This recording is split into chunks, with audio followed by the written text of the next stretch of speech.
दरअसल इस समय एनसीआर के रियल एस्टेट में जो ट्रेंड चल रहा है वो डेवलपर्स और होम बायर्स के माथे पर शिकन और चिंताएं बढ़ा रहा है।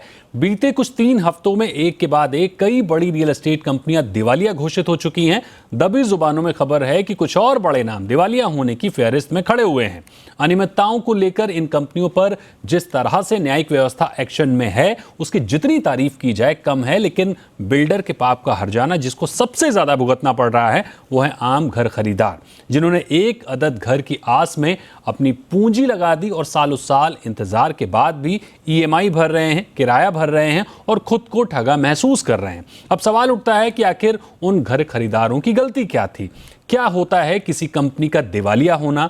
दिवालिया प्रक्रिया में आने के बाद घर खरीदारों के पास क्या कुछ विकल्प बचते हैं? कौन सी अगली कंपनी दिवालिया होने की कतार में है? और दिन पर दिन होम बायर्स के टूटते इस भरोसे का कोई इलाज है या नहीं? इन्हीं बातों को समझने की कोशिश करेंगे आज के रियल ट्रेंड्स में। हमारे साथ कई खास मेहमान हैं। सबसे पहले उनका परिचय आपसे कराते हैं। हमारे साथ हैं Aditya Parolia, advocate supreme court. हमारे साथ अभय उपाध्याय हैं, प्रेसिडेंट एफपीसीई और मेंबर सीएसी रेरा। निमिष गुप्ता हमारे साथ हैं, सीईओ जेनलीप इकोसिस्टम। आप सभी मेहमानों का बहुत बहुत स्वागत है जी बिजनेस पर। आदित्य जी, सबसे पहला सवाल मेरा आपसे ही होगा, क्योंकि आप हजारों घर खरीदारों को न्याय दिलाने में मदद करते हैं। Supertech, celebration city, logic city, ATS group की कंपनी आनंद डिवाइस डेवलपर्स के ये वो ब्रांड हैं जो एनसीआर रियल एस्टेट में खुद को मार्केट लीडर कहते हैं और भारी भरकम डिफॉल्ट करके बैठे हैं। दिवालिया होने की लिस्ट में अब और कौन कौन से नाम हैं?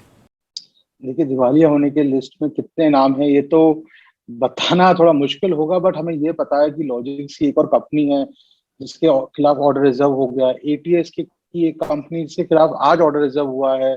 बेस्टेक के खिलाफ ऑर्डर रिजर्व पड़ा हुआ है। सीएचडी के खिलाफ ऑर्डर रिजर्व है। तो गौरतलब ये है कि काफी कंपनीज हैं जिनके खिलाफ ऑर्डर रिजर्व ऑलरेडी है और कभी भी वो प्रोनाउंस हो सकता है।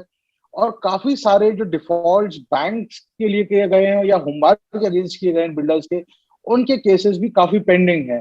होम बायर केसेस में क्या होता है, थोड़ी डिफिकल्टी होती है कि 100 लोग जुड़ते हैं, बिल्डर एक ही तरीके को सेटल करता रहता है, थोड़ी हर्डल्स क्रिएट करता है। जबकि बैंक के केस में या किसी फाइनेंशियल इंस्टीट्यूशन केस में ऐसा नहीं होता है, जैसे यूनियन बैंक में आपने देखा या एटीएस वाले केस में देखा। और उसमें अमाउंट भी इतना बड़ा होता है एक ही फाइनेंशियल क्रेडिटर का कि ज्यादा डिफिकल्टी नहीं आती उसे कंसोलिडेट करने के लिए या उसको प्रूव करने के लिए in the NCLT for a financial creditor. तो मेरा ये मानना है कि आने वाले टाइम में, क्योंकि कोर्ट्स दोबारा कोविड के बाद खुले हैं, कोविड में वर्चुअल हियरिंग चल रही थी, थोड़ा स्लो पेस हो गया था, 2 कोर्ट्स ने फुल ट्राई किया था कि पूरा जस्टिस एक्सेस सिस्टम मिले, बट क्योंकि कोर्ट्स अब फुल फ्लेज खुले फिजिकल, तो मुझे लगता है कि स्लोली और भी ऐसे मामले हैं जो बाहर आएंगे। कुछ नाम मैंने आपको बता दिए हैं और कुछ नाम अभी क्योंकि मैटर पेंडिंग है या सब जुडिस है तो मैं लेना नहीं चाहूंगा, बट है काफी बिल्डर्स के खिलाफ ये केसेस पेंडिंग स्टिल है एनसीएलटी में। सिर्फ दिल्ली एनसीआर में नहीं बल्कि शायद चेन्नई में भी और बॉम्बे में भी सेम सिचुएशन है। मेरा अगला सवाल अभय जी आपसे होगा। आप देश भर के होम बायर्स के साथ जुड़े हैं, उनकी समस्याओं को उठाते रहते हैं। एनसीआर में जिस तरह का माहौल बना हुआ है, ऐसे में वहां के होम बायर्स के पास क्या कुछ विकल्प बचता है?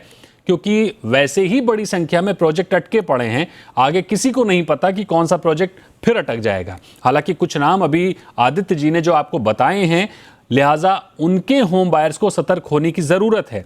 Basic system check and balance कैसे क्रिएट होगा?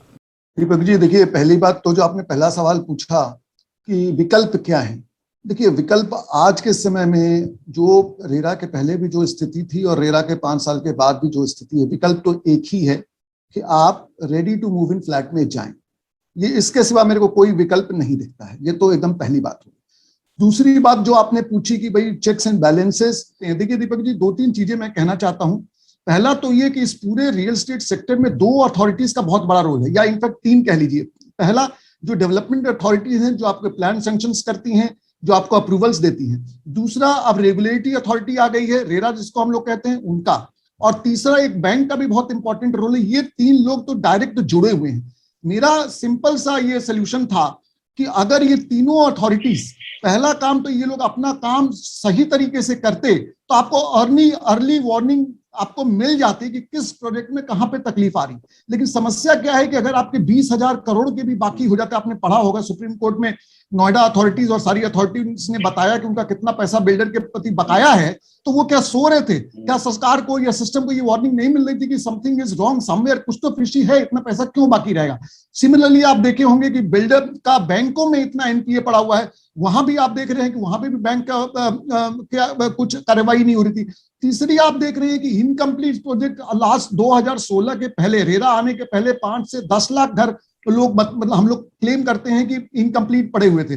उसके बाद आज भी आपको ये पता नहीं चल रहा है कि कितने प्रोजेक्ट टाइमली कंप्लीट हो रहे हैं, कितने डिले चल रहे हैं, ऐसा कोई डेटा कोई अथॉरिटी नहीं दे रही है, मांगने के बाद भी नहीं दे रही है। तो क्या हम लोग ये पूरे चीजों को अगर एक डेटा शेयरिंग सिस्टम बना लिया जाता, अथॉरिटीज, रेरा अथॉरिटीज, बैंक, जैसे आप जानते होंगे कि इनपुट, इंटेलिजेंट इनपुट इनके पास आते और उसके बेसिस में ये अर्ली वार्निंग सिस्टम को आइडेंटिफाई करके एक्शन लेते, तो शायद हम लोग इस मेस में नहीं पड़ते। ये तो आप वेट करते हैं कि जब गड्ढे में गिर जाएं तब आप उसको उठाने का प्रयास करते हैं, तब तक डैमेज हो चुका होता है।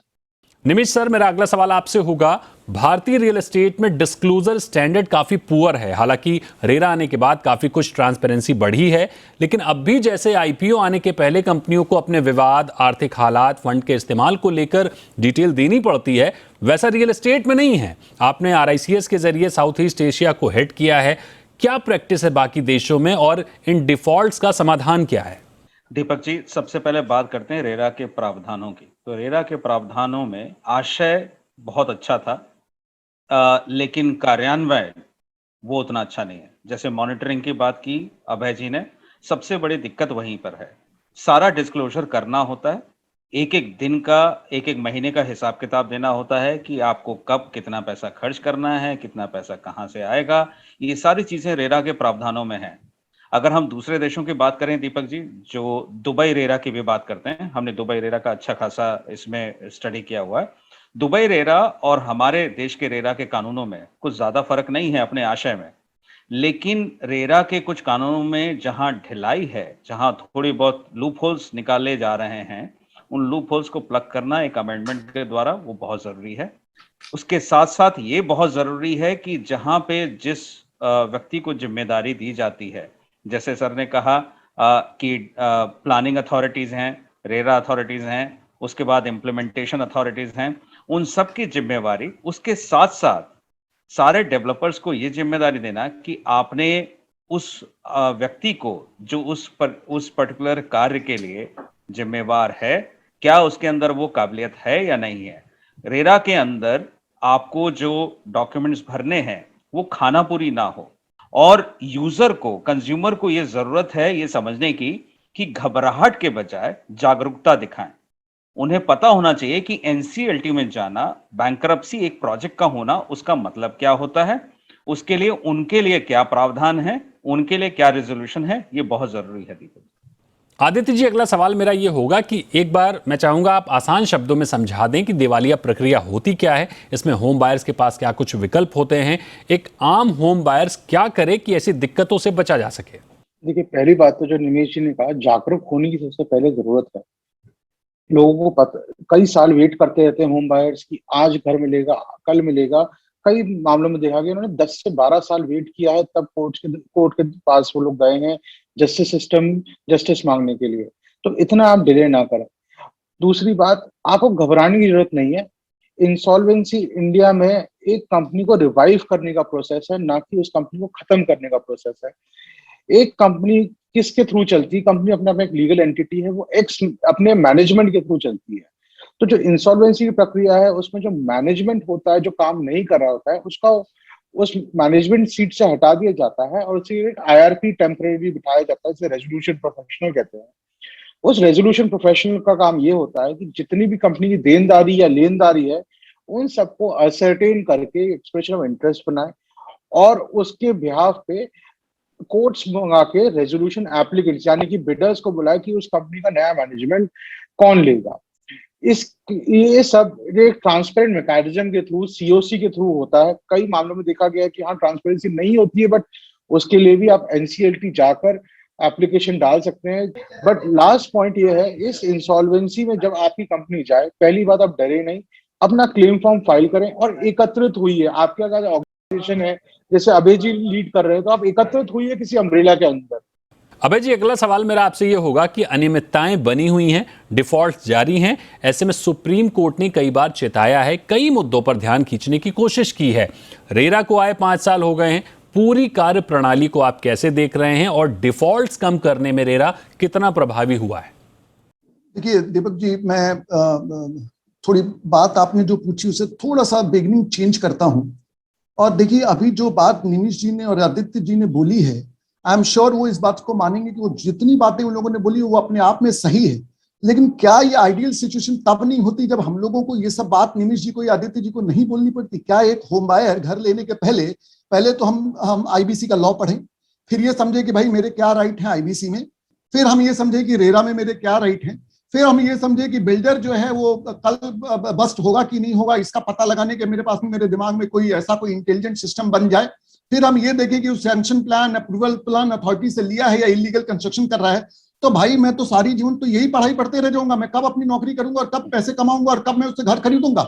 मैं चाहता हूं कि आपका घर खरीदने का सिस्टम उतना ही स्मूथ हो जितना आप गाड़ी खरीदने जाते हैं, स्कूटर खरीदने जाते हैं, दाल चावल खरीदने जाते हैं। आपको तो टेंशन नहीं होता, आप पैसे देते हैं और ले आते हैं। तो घर खरीदने में टेंशन क्यों हो आपको? आप क्यों कानूनी किताब लीजिए और बैठ करके पढ़ते रहिएगा आईबीसी में आप क्या राइट्स है, रेरा में क्या राइट्स है।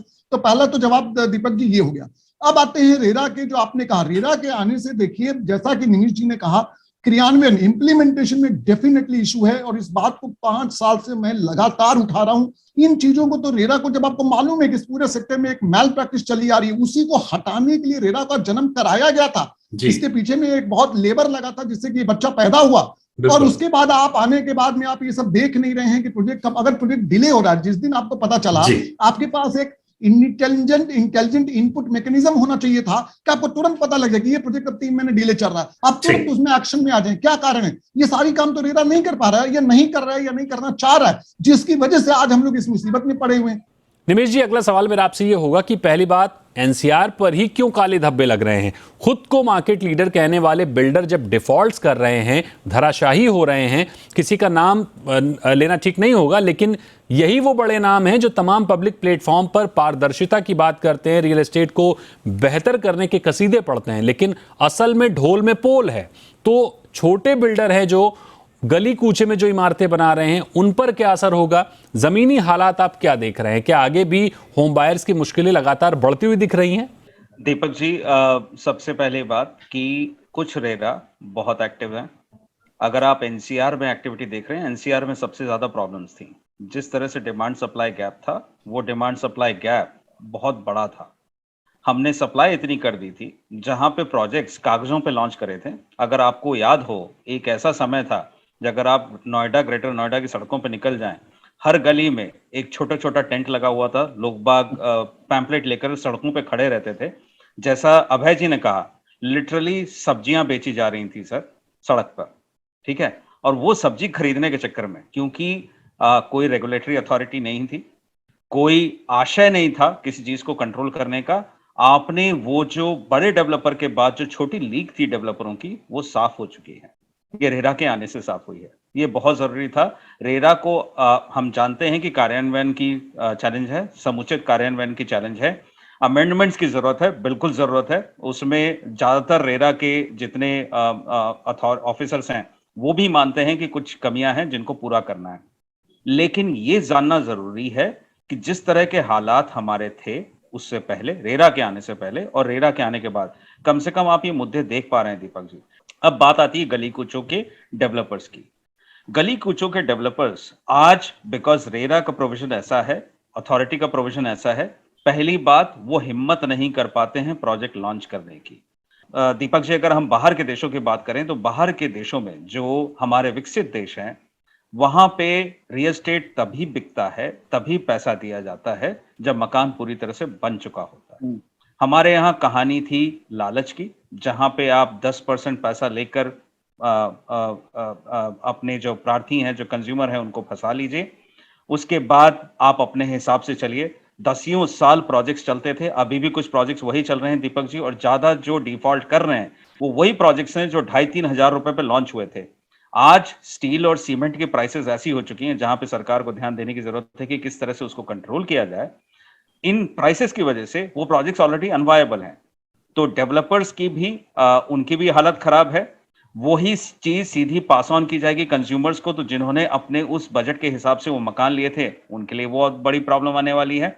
तो ये जरूरी है कि जो हमारे समुचित कार्यान्वयन है रेरा के प्रावधानों का, शुरू से लेकर आखिरी तक, जो डॉक्यूमेंट आपको प्रोजेक्ट रजिस्टर करने पे चाहिए, जो प्रोजेक्ट डॉक्यूमेंट आपको मॉनिटरिंग के लिए चाहिए, और जो व्यक्ति आपको कंट्रोल अथॉरिटी को कंट्रोल जो अथॉरिटेटिव कंट्रोल चाहिए टाइम, कॉस्ट एंड क्वालिटी का, वो किस तरह से कार्यान्वित किया जा रहा है, उसके ऊपर दिशा निर्देशों की जरूरत है रेरा द्वारा। बिल्कुल, यानी टाइम, कॉस्ट और क्वालिटी को लेकर मुस्तैदी की जरूरत है। अगर आपने भी एनसीआर में घर खरीदा है, प्रोजेक्ट डिले है, तो एक बार जरा एक्शन में आ जाइए। कई और बड़े रियल एस्टेट डेवलपर्स का नाम है जो दिवालिया होने की कगार पर हैं, जिनका नाम अभी आदित्य परोलिया जी ने लिया। लीगल एक्शन लीजिए अगर आपका प्रोजेक्ट डिले है तो, लेकिन अगर घर खरीदने जा रहे हैं तो सबसे बड़ा बचाव है कि तैयार घर लीजिए जहां आप अगले कुछ दिन में शिफ्ट हो सकें, क्योंकि डेवलपर्स के दिवालिया होने का सिलसिला कहां रुकेगा किसी को नहीं पता।